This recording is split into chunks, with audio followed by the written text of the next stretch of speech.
They're all. I hope this video finds you well. Welcome to another episode of What Exactly Do You Do? On this episode, I'm joined by a very special guest. Her name is Phoebe. And she's going to introduce or let the audience know how we've come to know each other. So welcome, Phoebe. Hello. Thank you very much. I'm so happy that you're here. Oh, my pleasure. Yeah, Thank and I you. look forward to our conversation today. Yes, so me too. Thank you very much. Yeah, but how did we come to know each other? I met you years ago. We were working in a Big Four company in Nigeria. Yeah. Can I mention the name? Yeah, you can. It was, Deloitte. Yeah. I was working in Deloitte. So we worked together in the financial advisory business. So that's how I met Jennifer. Yeah. That's like how many years ago now? Let's not mention, if not, we'll be feeling old. I know, right? But then, that's where I learned how to really do that. Please find attached, because everything comes, it's dear XYZ, please find attached. So yeah. Good memories. Yeah. So that's how I met Jennifer. Nice to have you again. Thank you.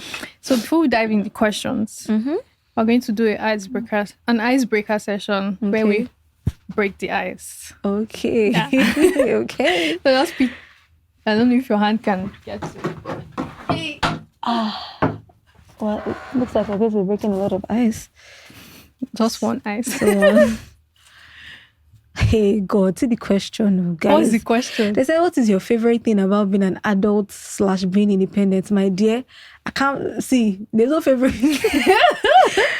Adulthood, there's this song that says, adulthood, na scam. It's not. See, that thing is a scam. It's not a scam. So what's your favorite thing about being an adult? Yeah. I'm thinking of it and I really can't. I'm thinking about it. I remember when I was younger, I was like, you know what? I can't wait to grow up. I want to leave my parents' house. I'm going to have a lot of money, do whatever I want.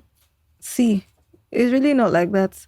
I'm looking for the favorite part of being an adult. And I'm sorry, I can't find any. I want to go back to my mommy's house. I want to go. So yeah, I don't have any favorite thing. Okay, maybe I should change that. Maybe I can rewind a bit.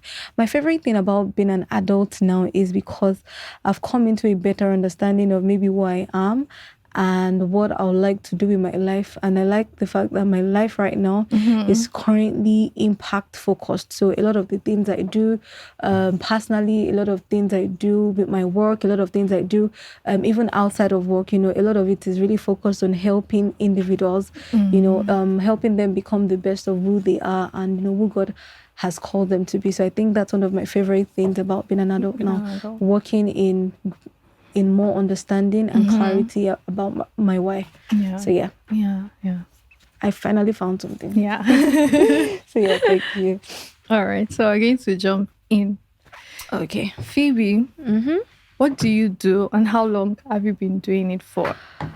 Okay. I currently work as an assistant manager in a development finance institution. Okay. So I'm working in the corporate finance team of my DFI. It is the number one development finance institution in Nigeria. Okay. And in my role, I think what I would like to say is I facilitate the transactions that have a direct impact on the growth and development of this country. Of Nigeria. So I would say in a nutshell, that is what I do. So we find things like that, the transactions, and we finance them either through debt, equity, syndications, etc. We do that so that the financing goes where it is really needed towards industrialization of enterprises in Nigeria. So we package those transactions, we finance those transactions. So that is what I do, if I have to break it down. Yeah, it's giving finance. If you were to classify it, like it would be like finance, right? Yeah, definitely. Which leads me to my next question. Like I always like to ask my guests, like when you were born, and on the 7th day, which is the day we do dedication, and they say, unto us a child is born, unto us Phoebe is born, unto us she's given, and this lady or girl shall work in finance. Is that how it was for you?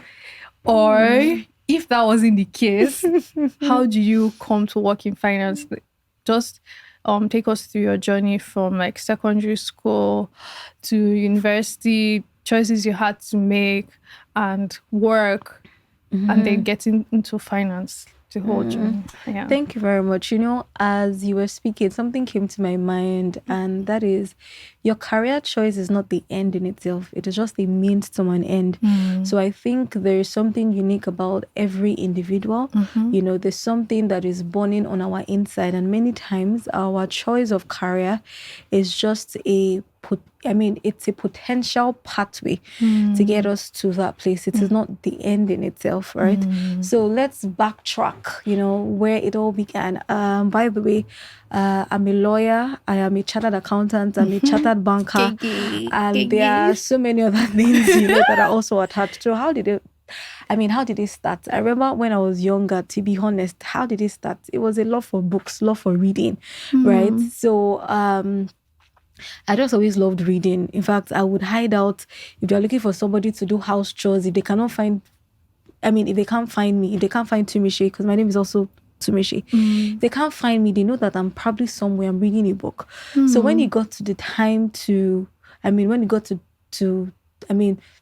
time to pick, when you enter SS1, whether you're going to be in art class, science or commercial. For those of you that are going to be viewing outside the country, that is how it is. When you get to your 4th year of high school, you have to select what particular area you're really going to specialize in.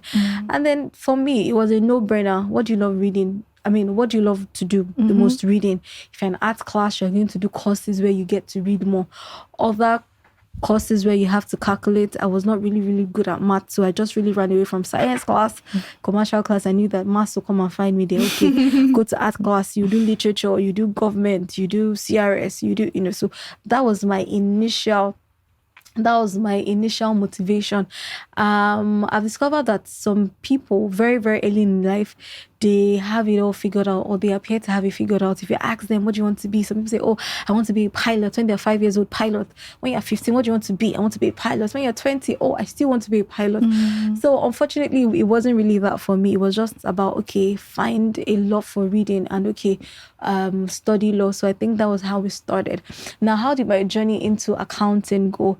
I think when I was done with secondary school, I just randomly found an accounting textbook. I think it was Introduction to Accounting. There was this book like this. It had for all the courses in SS, both for accounting, physics, biology, essentials, something. I think I just found one essential accounting, and then I started reading it, and it was interesting. And I was solving the questions. I was like, killing in law. Sorry, this is going on, And I think I just mentioned it to my dad. Right? I was like, oh, interesting. My dad worked in banking all of his life, and so I think that was how I started ICANN. He just said, okay, do it. So when did you start ICANN? I started ICANN in just before 100 level. So you can start doing it through 8 years. So you can start doing ICANN with your, with your first school leaving result.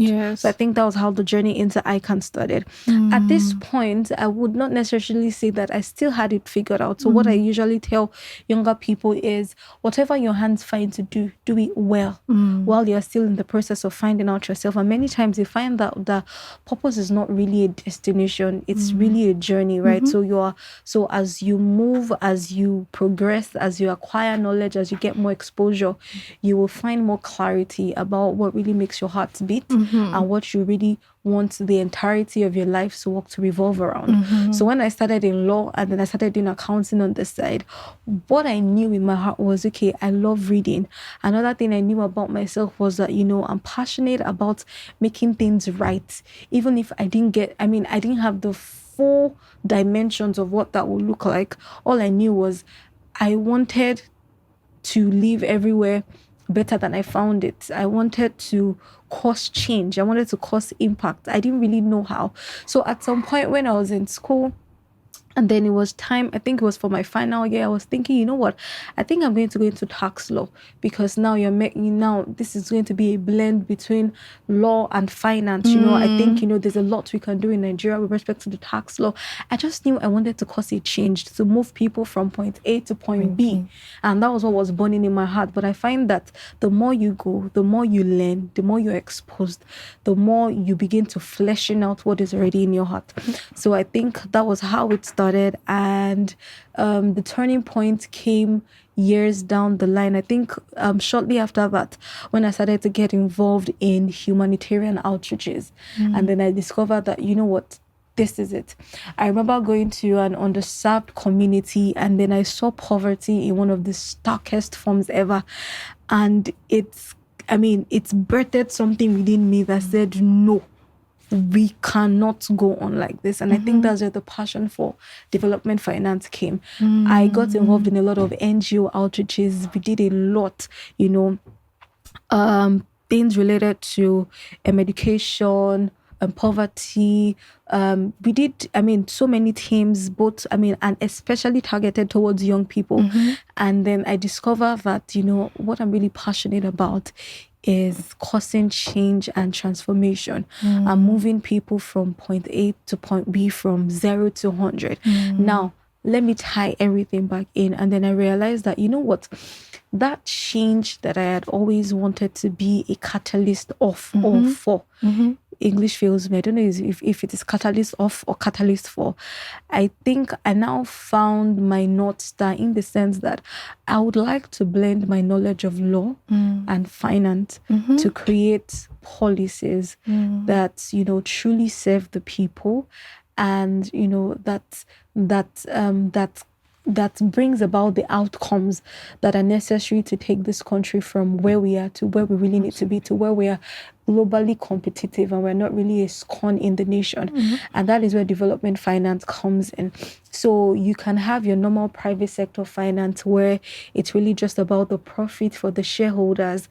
But development finance, what it is really is, how can we catalyze, how can we channel capital towards the critical sectors that really need it.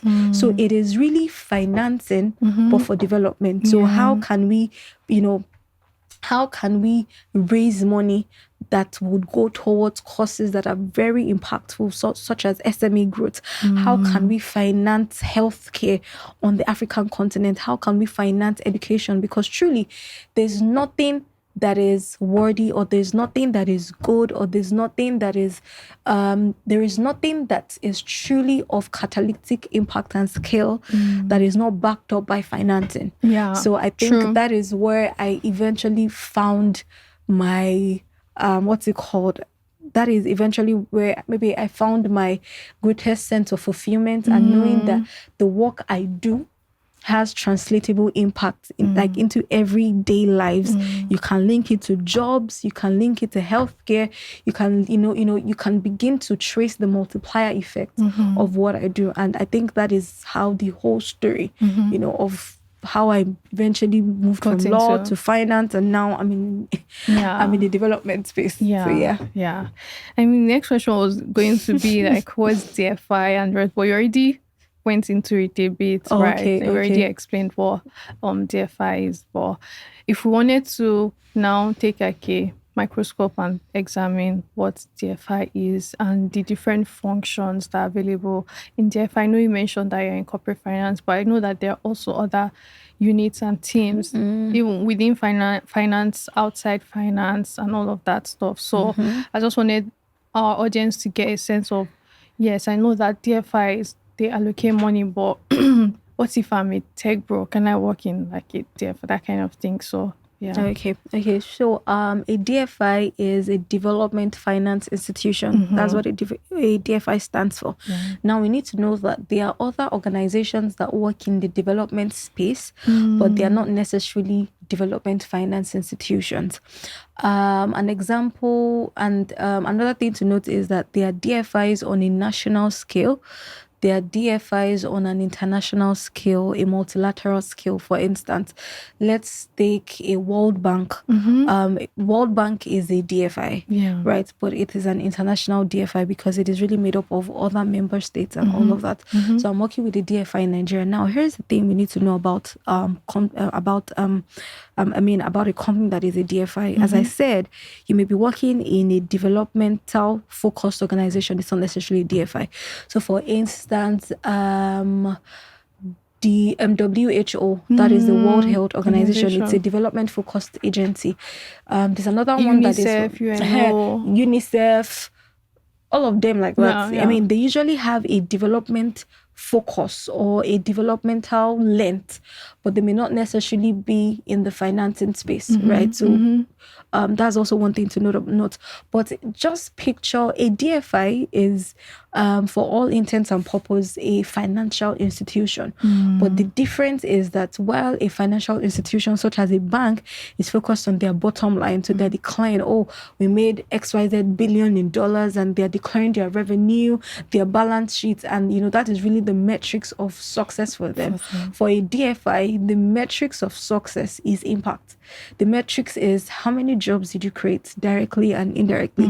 The metrics is how many SMEs were you able to fund if that DFI is targeted toward SMEs, right? So what that means is it has the look and feel of a financial institution, but it has the heart of impact, right? So that is different. Now, if you have to bring it down further in terms of the job roles and opportunities, everything you will find in a typical commercial bank or in a financial institution, I mean, you would find the same in a development finance institution. Just that now you're not working just for profit. You're working towards impact. Of course, financial sustainability is key because it's not like you're going to be dashing people money and all of that. So financial sustainability is key, but the heart, so it's like the heartbeat of a DFI is impact. The heartbeat of a normal finance institution or a commercial bank is profit. So every work. So as a tech bro, of course you can find your way, because for instance, in my bank where I work, we have software devs working, we have media people working, we have PR, branding, communications, we have HR, we have audit, we have finance, we have we have the finance department, we also have the corporate finance department where I work. And what I do typically is we go to the international capital markets, we raise money, right? Because at the end of the day, you need money to be able to pour back into industries and all that. So what other departments? We have the risk department. I'm sure there's legal too. Of course, the legal department. We have the company secretariat. We have the treasury department. We have, just think about a full-fledged commercial bank, and then we also have state offices, because we are represented in about 30 states of the federation. So we also have all of that. We have internal code. So just picture a full institution. So I think there's hardly no professional, there's hardly no professional field that can find its place somehow in that kind of space. Okay. I want us to touch on like your so background. Part of our audience, secondary school students, university students, right? And obviously one thing that's top of mind is how to get a job leaving school. So I guess I just wanted to ask your process, like get from your first job, how you landed your first job, like what helped you, and then like transitioning up to now. Thank you very much. I think I would say, for starters, you have to know what you want. I find out that for many young people, it's not even about finding a job, it's about knowing what you want. So today you're applying to a PR agency, tomorrow you're using that same CV to apply to a Big Four, next you're applying to a tech company. So there's just a lot of there's a lot of confusion. And for instance, if you get into a firm, they just give you audit and you start audit, and then 3 years down the line you find out that, you know what, I'm not really a fan of audit. And then, so I think for starters, what you have to do, you have to know what you want. So for me, with a background in law, I knew that litigation wasn't really my thing for an extended period of law time. Yes. I went to law school. I worked in a law firm, but I ensured that I didn't do too long there. So I didn't spend more than 2 years there. So how did I get my first job? Even from that, even my first law firm job, I don't want to mention their name, but they're one of the top 5 law firms in Nigeria. If you're looking for corporate commercial law as well as litigation. I was fresh out of law school. I needed a place to do my NYSC. I didn't want them to post me to one Ministry of Justice or one primary school or secondary school to be teaching English. I did not want that for my life and destiny from the beginning, because I knew that your NYSC year is the only year where people give you the benefit of doubt and they teach you stuff. By the time you're done with your NYSC and you have maybe 1 year of experience, people expect you to know. So you're not going to the employer and saying, you know what, I would like to learn in your organization. It's only NYSC year they will allow you to say you want to come and learn. So what I did was, when I left law school, I literally got a list of 50 law firms in Lagos, Nigeria, as well as their phone numbers, email, and address. And then I sent out cold emails to each and every one of them. Dear Aluko and everybody, trust this met you well, etc. Put my CV, I'm applying for XYZ, and I applied to lots of firms. I got interviews, you know, and then at the end of the day, I got a couple of offers, and then I picked. So when I was going for NYSC, I already had my first job offer. And this law firm that I worked with, they had an office. They had offices in Lagos, Abuja, and in PH. And then I chose to stay in Lagos because I knew that was where the work was. That was where the big births, the experience, the essay, everything. So I decided to stay in Lagos. In retrospect, maybe I should have gone to Abuja, because I was so serious for the early part of my career. I was just it's good. You can see the results now. So I did that. That was how I got my first job. So it was about knowing what I wanted and taking the leap and all. So I also knew that I didn't want to stay too long. And at that time, I was already a lawyer. I had finished my ICANN, and I knew that I wanted to transition into finance.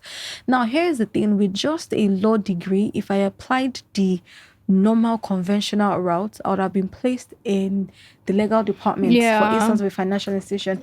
I knew I did not want to do legal. I did not want to spend the rest of my life drafting agreements. And by the way, there's nothing wrong with it. There's nothing wrong with that. Just back to knowing what you want. Exactly, knowing what you want. I knew that I wanted development finance because I was already volunteering for stuff, going for outreaches, traveling. I was already doing community, as in getting people together. So I already knew that impact was where my heart, and that was where I wanted to go, So I said, you know what, I need to move into development finance. But one thing that one of my mentors told me was that sometimes your career paths may not be linear, right? So sometimes you have to sidestep to get into where you want to get into. Absolutely. So what that meant was I needed to sidestep into a similar institution before I then eventually get into a DFI. So I moved to an investment advisory firm. Okay. Again, how did I do it? And maybe I'm giving tips for people that don't have one rich uncle or one rich father or one rich politician that has said, send me your CV. There was nobody to tell me, send me your CV. So I'm telling you what I did. I again wanted to move into DFI, and I wanted kind of like investment advisory. So I did my research on this sector. I got a list of 10 companies that I would like to work in. And then I did my CV and cover letter, and trust me, my cover letter was targeted to each company. So I found out what they were doing, or maybe one recent news or one recent articles. There was a microfinance bank there, and I was thinking, oh, DFI, microfinance banks, these guys are really reaching the bottom of the pyramid and providing financing where it matters. There was a boutique investment advisory where they were doing capital raise, they were doing financial advisory, they were mobilizing capital for key sectors across the continent. I wrote my CV to target that one, to target microfinance, to target different things like that. And I addressed my letter to the CEO of those companies. And here was why I did that. I knew that if I just did a normal CV to just go to Dear HR, that CV is going to die. As they are collecting it from front desk, reception is safe, will throw my CV inside the dustbin. So I didn't want that, because I knew that typically corporate organizations have this policy where anything that is addressed to the MD goes to the MD. Even if they sit and say, this on our CV, due to the fact that it's addressed to the MD, it has to go to the MD. So whoever it is would have to look at my CV. Do you understand? So that was what I did. I dressed up, I wore my heels, did my makeup, did hand letter dispatch, So that when they even see me say, they'll know that this one is not begging for a job, even though I wanted a job. Yeah. But at least by the time they see it, oh, it's addressed to the MD, they'll pack it and put it among the things that we go to the MD, or essentially the decision makers. So that was what I did. Of course, it got me a couple of interviews. And then I eventually picked an investment advisory firm in Ikoyi that I worked with for a while and also in that period I was also still applying, and then that's how I got a job with a Big Four. I got a job with Deloitte. I'm mentioning Deloitte because Deloitte is global. The other one was still, but for confidentiality reasons, I mean, we've left Deloitte now, so I think we can mention that we used to work in Deloitte. So I then got the job in Deloitte. And how did I get the job in Deloitte? Again, you don't really need to know someone. So I think I'm trying to break the narrative of to get a job, you have to know somebody. Yeah. I did not know anybody, right? And I think even going further down the line, some other job opportunities that I've gotten, when I wanted to leave Deloitte, I had 2 job offers. One was with an investment bank in Nigeria. I don't want to mention their name, probably maybe the number 1 or number 2 investment. I don't know if I told you about it. I heard about it. I don't know whether you told me about it, but I heard about it. So I had an offer with an investment bank and then as well with the DFI. How did I get it? I was in my master's project. I reached out to a couple of people on LinkedIn. I was just doing normal interviews for doing my dissertation. And one contact led another contact. I was trying to interview the guy. The guy was like, hold on about this interview for your research on pension funds and how you can catalyze infrastructure. Tell me about yourself. I was like, the interview they do here. Like, I'm the one interviewing you. And that was literally and that was how I got it. And I think you don't have to know someone. You just have to know what you want and go for it. So that has been my journey in getting the job offers and, transitioning from one role even to another role. Yeah. Impressive. You mentioned something about cold mailing, and again, maybe it might be way back, but for me, I landed my first internship through cold mailing as well. Oh wow! So in my head, I wanted to do investment banking. We died there, and so obviously from 200 level. 300 level, we can start doing internships in school. So I listed out all the investment banks, like you said, in my CV, wrote cover letter. So one of them was FBA and Quest. So, and they were the only ones that responded to me, literally. Sent my CV. I even sent it to HR because on their website, they had HR and all of that. And then, I got a call, are you available for an interview? I was like, I remember 200 level. Oh, you're very focused. And then, went for the interview, got the internship, right? And I was like, cold mailing actually works. It does. Right? It does. You just need to know how to do it well. Yeah. Yeah. And let me just use that opportunity to mention something. If you're an undergraduate and you're watching it, I beg you, in the name of whatever God you serve, prioritize internships, because that is the thin edge between who will get a graduate entry job and who will not. So while you were busy faffing and enjoying your holidays and doing whatever it is, another person is getting quality professional work experience, even if it's not quality, even if it's go and buy food across the streets or can you go and photocopy these documents, at least you're reading something. That is why that person will be done with school and maybe have a professional certification and have a combined period of 6 months working in a place, right? So I would really recommend getting an internship, doing everything. By the time you're in 100 level, 200 level, that period, even if it's 1 month or 2 months and you're doing something, it really helps. And it will help you.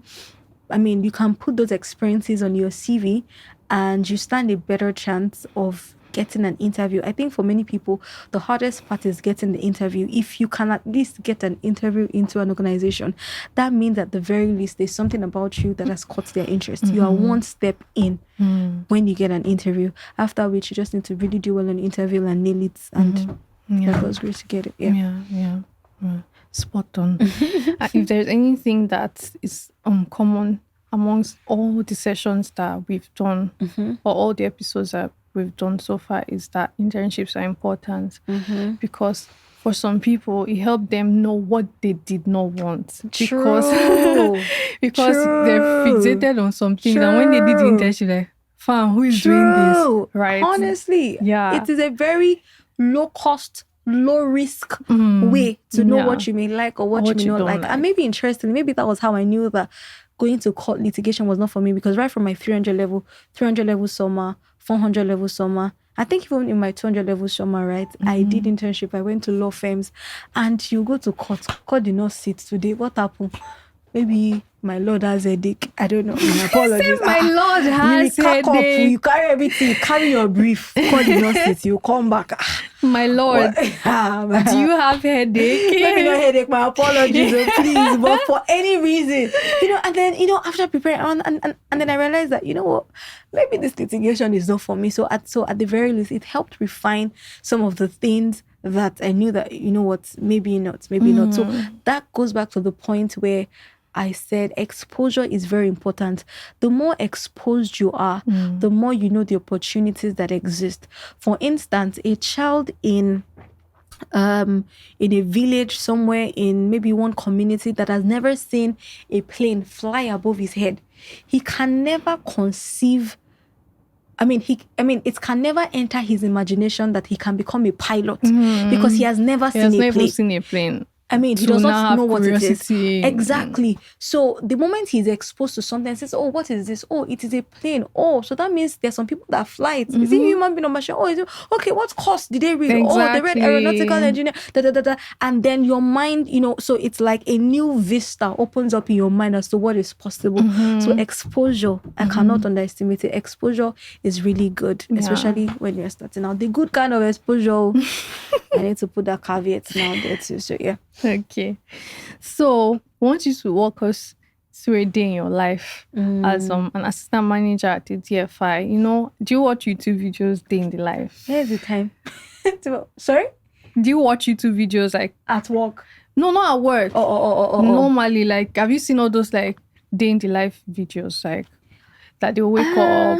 Obviously, I see it for content creators. I don't think I've seen it for professionals. Oh, really? So let's say somebody went on a trip. They're in maybe one very, very beautiful island. They'll now do a day in my life. First of all, they'll wake up, set camera. They'll now go back into the bed. I'm like, So maybe I've actually seen for professionals. Oh, really? YouTube is like my best resource. Exactly. Whatever. So I'll just day in the life of a private equity analyst. Really? Day in the life of a hedge fund analyst. I think our generation has really evolved. Yeah. Our generation has really evolved. You can even go down to the company. Let's say you're interested in a company. Hopefully, someone in that company has done like a day in the life. Really? Yeah. So I want to know a day in the life. I want to know your day in the life. I have to look at that too. Let's say you have a project you're on. Like, how does your day start? How does it end? What's the in-between like? And what would you typically work on, and the skills necessary? Exactly. So a day in my life, I work in the corporate finance department of a DFI, so I would say it's going to change depending on where you're working in. So in many corporate finance institutions, whether it's an investment bank or generally they are in my division, there are 3 groups, or in fact now 4. There is debt, equity, there is the advisory business. So sorry, let me say that again. There is the debt capital markets. We have equity capital markets. We have our advisory group, and now we have our structured and project finance. So a day in my life depends on if I'm working on an equity transaction, a debt transaction, an advisory transaction, or even a project finance transaction. For an equity transaction, my organization, we also invest equity in impact-oriented businesses or funds. So a day in my life would involve reviewing documentation that they have prepared, their models. By models, you mean financial models. We'll look at their teaser, their information memorandums, and then we'll do our own investment reports and our due diligence on whether this is a good company to invest in and how much. That means what is the share price, what is the valuation that we are going to be investing in that company, and how much we're going to do. So that is maybe on the equity side.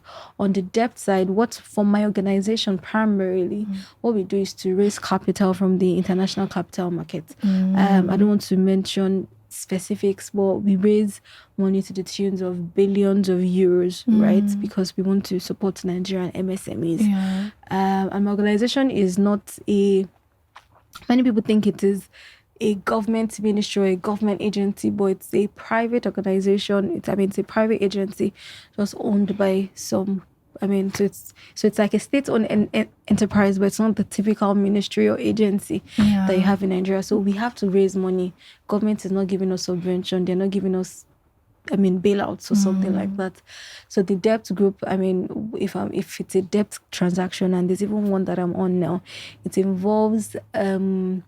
involves creating partnerships or seeking collaborations with international financial institutions, multilateral agencies, doing non-deal roadshows, presenting your organization, in this case, presenting my bank in the best possible light, doing our financials, so now, as opposed to the equity group where someone comes to you, you're trying to invest. The debt group, you are going to the market, saying, this is who I am, I'm a beautiful bride. I think you need to do business with me, really. So that's what it is.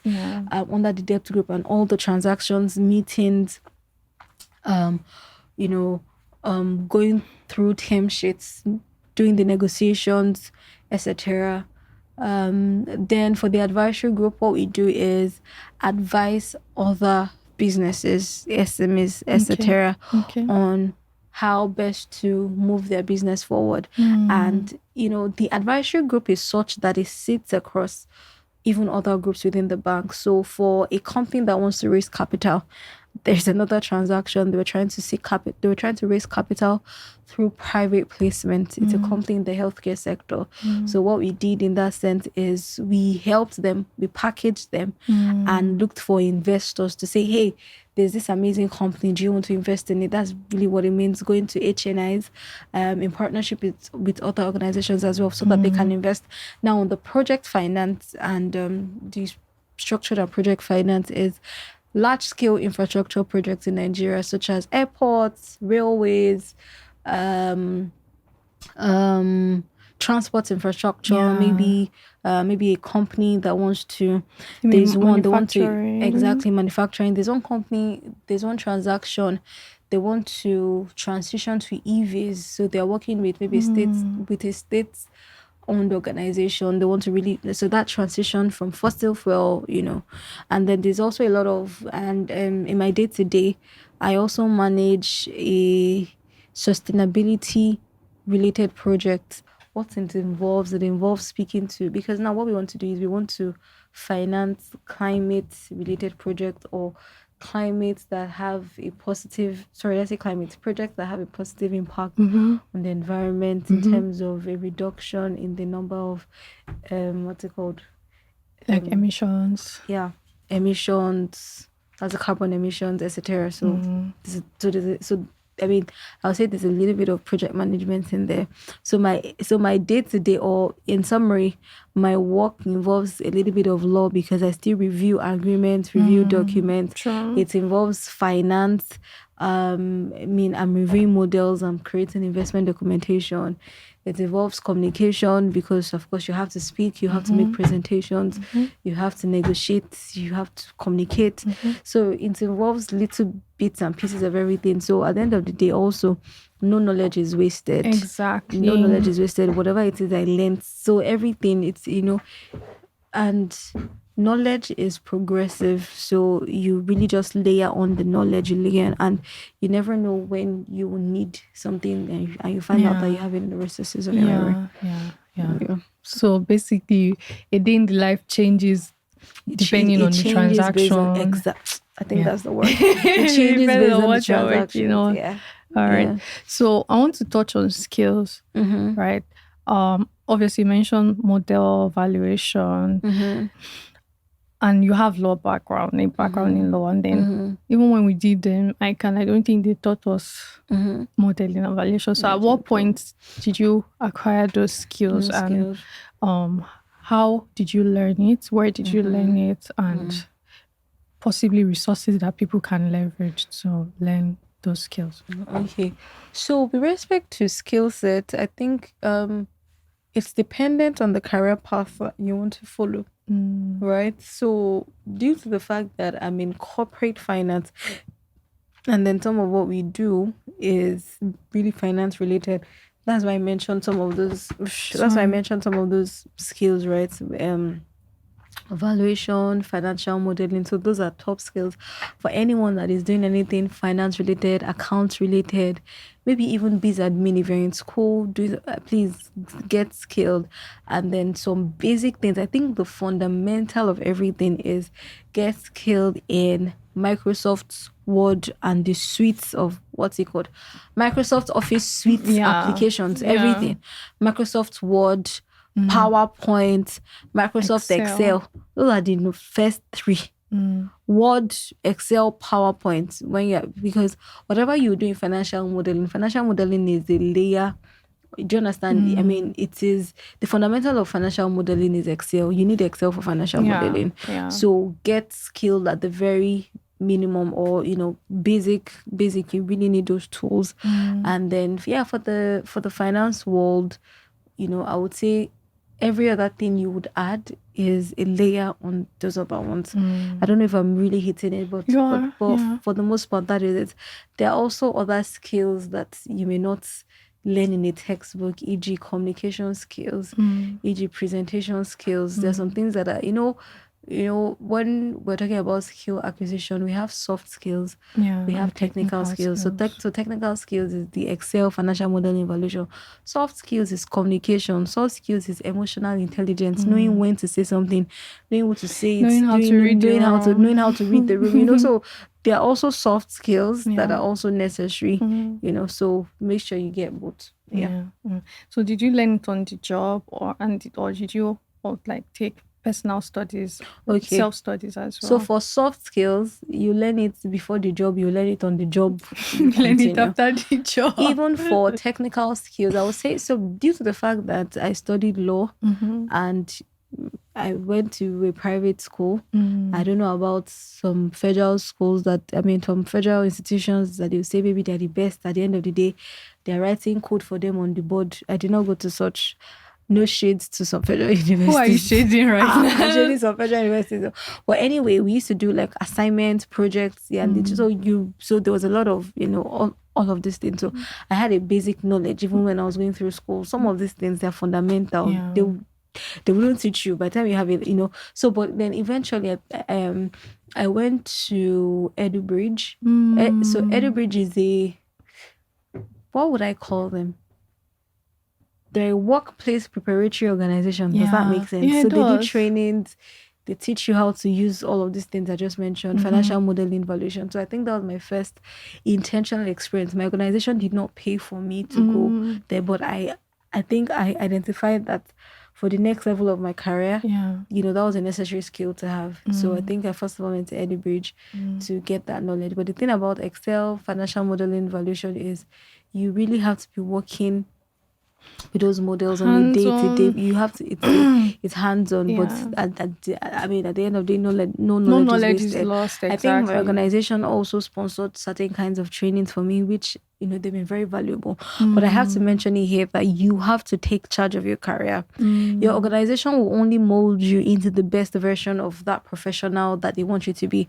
I remember when I was leaving a particular organization, they wanted me to be a real estate specialist, a real estate subject matter expert. I knew there was development finance I wanted to go. I knew that my days are becoming numbered in this place, because if I don't pay attention, or if I'm not intentional, my organization would mold me into who they need me to be for their own business purposes. It's the same way you can find yourself in audit, or maybe you find yourself in tax.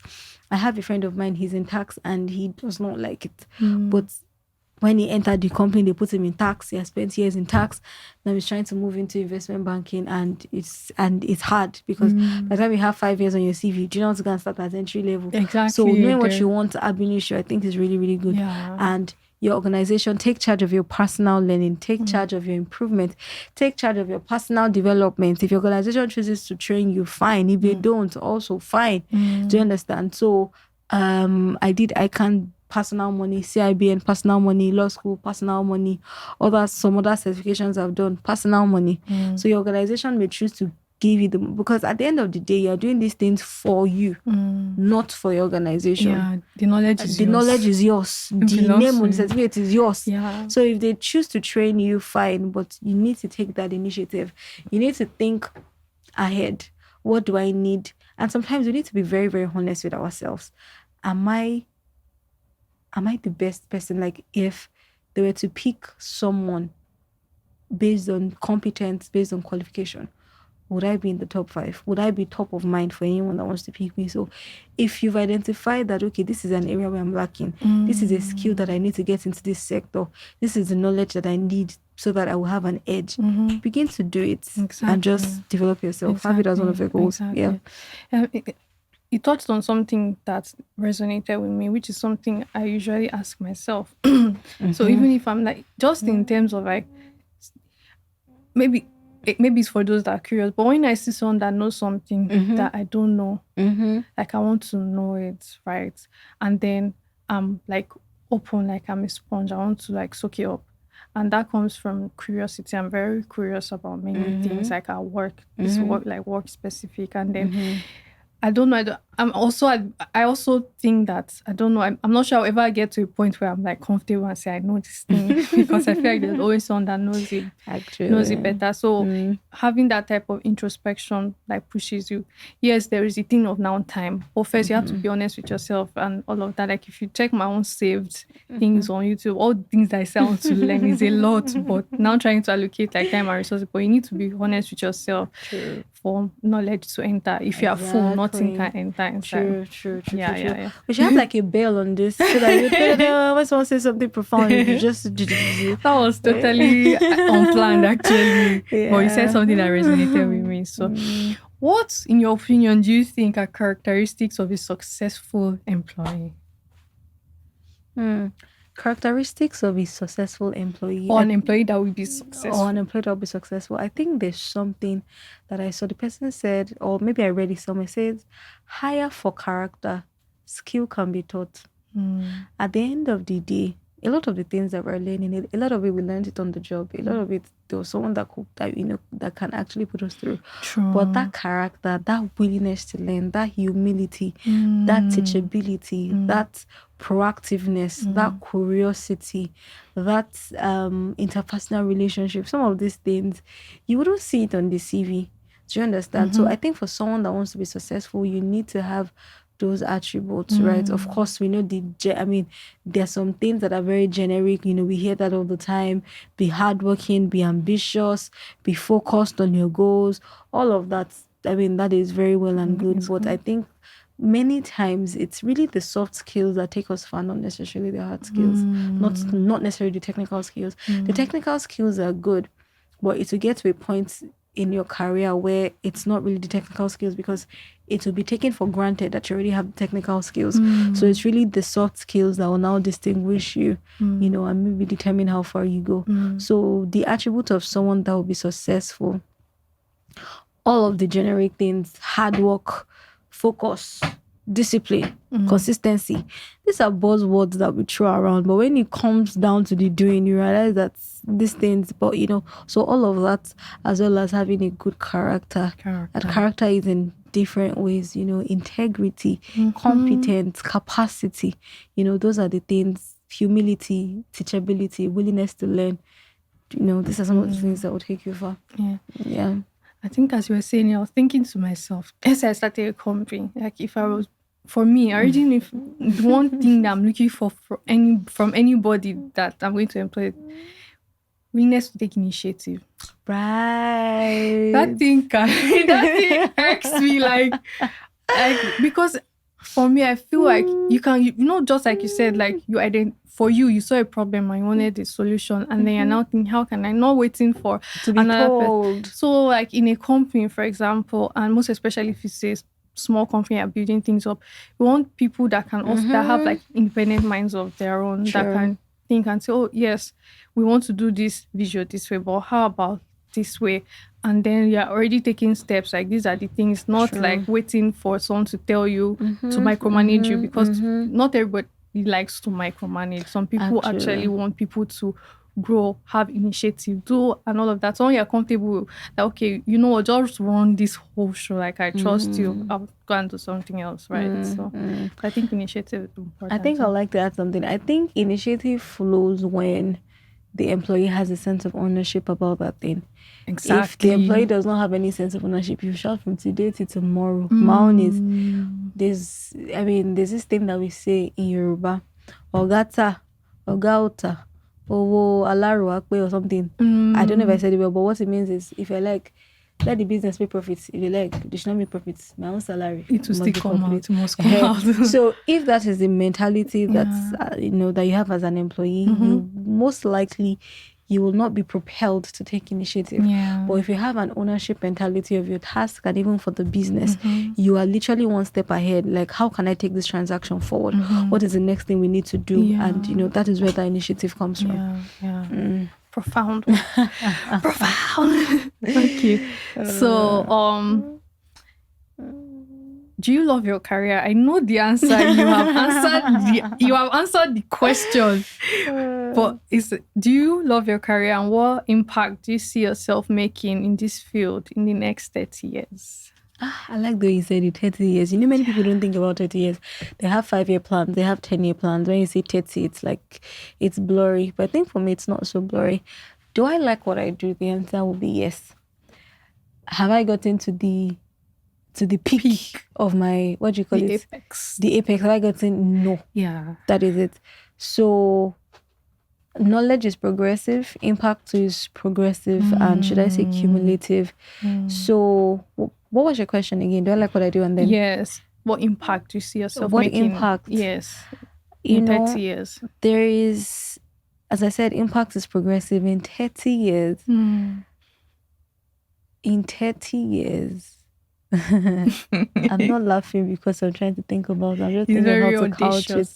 Yeah, in 30 years, I see myself being a key player in Nigeria's economic and developmental sphere. Do you understand? Giving Dr. Obi Ezekwesili, that is. So in the next 30 years, I see myself as, really being able to cause impact on a larger scale, because there's impacts for 10, there's impacts for 100, there's impact for 1,000. So really being able to scale, essentially where I see myself in is financial policy formulation and implementation, on the Nigerian, in Nigeria and by extension on the African continent. How do we create policies that really get to the root of the issues? How can we be fearless in curating conversations that move the needle? Hard conversations, necessary conversations, tough conversations, So yeah, financial policy formulation and implementation in terms of the impact, In 2021, I did a research and I discovered that, in fact, maybe I should read it. Over 40-something% of the Nigerian, let me bring that up. It's just, so Nigeria's demographic structure, this was at 2021. And I said that Nigeria's demographic structure is slightly alarming because ages 0 to 14 make up 43.3% of our total population. Let me say it again. 0 to 14 make up 43%. You don't understand. Do you know how damning that is? And ages 15 to 64 make up 53.9%. So if you can think of the fact that, and by the way, we have a population explosion on our hands, right? So we really need to invest in human capital development, and that's what I'm really passionate about. I'm passionate about education, I'm passionate about infrastructure, and then where finance comes in, catalyzing finance to these areas. We have a looming disaster on our hands. If 0 to 14 is almost half of the current Nigeria's population. Yeah. We don't have the, okay, let me say we don't have.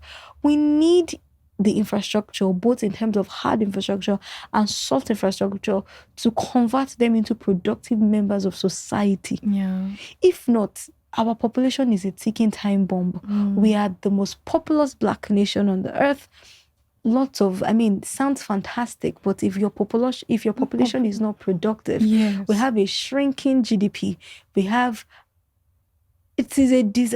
really need to harness this to yield democratic dividends, right? So I see myself playing a key role in that financial policy and implementation space, especially as it relates to the youth population in Nigeria. Yeah. So in 30 years, that is where I see myself. I feel like now is a good time to highlight something you're working on. Currently, we're running the second official edition of Project Hope. So what it is we aim to sponsor at least 100 JAMB forms for those that may be watching outside the country. JAMB is the exam you write after finishing high school, which is a basis for being admitted into a tertiary institution. So we're sponsoring 100 of those forms for indigent students, and we're also granting scholarships, first-tier scholarships to the top 3. We've done this in an unstructured manner over the couple of years. Well, last year we put a structure to it. This year we're going even bigger. Another thing we have done and will continue to do is secondary school outreaches, and the idea is to really open their mind to career options, career possibilities. Not every time law, engineering, we have robotics, we have software development, essentially they are new frontiers with respect to career development that young people need to be aware of. So that is one of the things that we're also going to be doing this year. We've done it before, we're going to be doing it this year. Another thing is also skill acquisitions. We're going to be putting together a skill boot camp, both physical and virtual, to teach critical skills for the next industrial revolution, if I can call it, or the fourth industrial revolution, like critical skills for people, for young people. I think a lot of this thing is really targeted towards the youth. As I said, that is where the work needs to be done. Then there's also a book that I wrote in 2022. It's named Conversations on Identity. I discovered that many young people, there's that confusion. Who am I? What am I doing? Everyone is just going through the motions. We pretend like we have it figured out. In actual fact, we don't. And anytime, I find that many people run away from sitting with themselves because it is a very scary place. Our mind sometimes can be you don't want to think about it. You don't want to sit down and think about your life because it is either depressing or whatever. So there's this book I wrote called Conversations on Identity. So it takes you on a journey, forces you to sit with yourself, ask critical questions, and really figure out why you're here, what exactly you're here for, what your purpose is. So it will help you concretize your identity. You can get it on it's on Amazon, it's on Roving Heights, that is a Nigerian retail distributor. There's also a Paystack link somewhere for you to get the ebook. What else that we're going to be doing? Stay tuned for more. We've only just begun. So for some of the things that continue. No, okay. There was also something that we launched, I think, 2 years ago. It's called Career Couch with Phoebe Keshinro. It's a closed mentoring group so the first edition we did was for 10 people to handhold them through whatever questions they have about career, about life and their journey, and to also give them actionable steps for the next step. So Career Couch with Phoebe Keshinro version 2.0 is also going to be launching this year. It's a lot. My goodness. Oh God. You are graced, you're empowered. So for all the things that Phoebe has mentioned in terms of like Project Hope, where you can reach Phoebe, the links to her book, where you can purchase, everything's going to be in the description box. So like if anything resonates with you and then you want to proceed further, like just check the links, and then when the opportunities open up as well, then we would also like partner and post and just make you all aware of it as well. Thank you, Phoebe, so much. It has been an insightful conversation. My pleasure. Very impactful. We've gone from point A to B, and I hope you're happy. I hope you're happy. Thank you so much. You're welcome. I appreciate your time. Thank you. All right, guys. Thank you so much for tuning in for this episode. I hope that it impacted you just as it impacted me, obviously.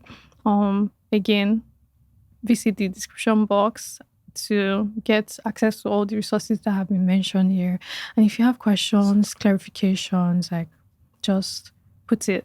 If you have questions, clarifications, just put in comment section and we'll be sure to respond. See you on another. And please subscribe to this channel. Oh yes, you know I've never done. Not even. Please subscribe. Your post notifications. Yeah, it's on the left and the right, or whatever, wherever it is.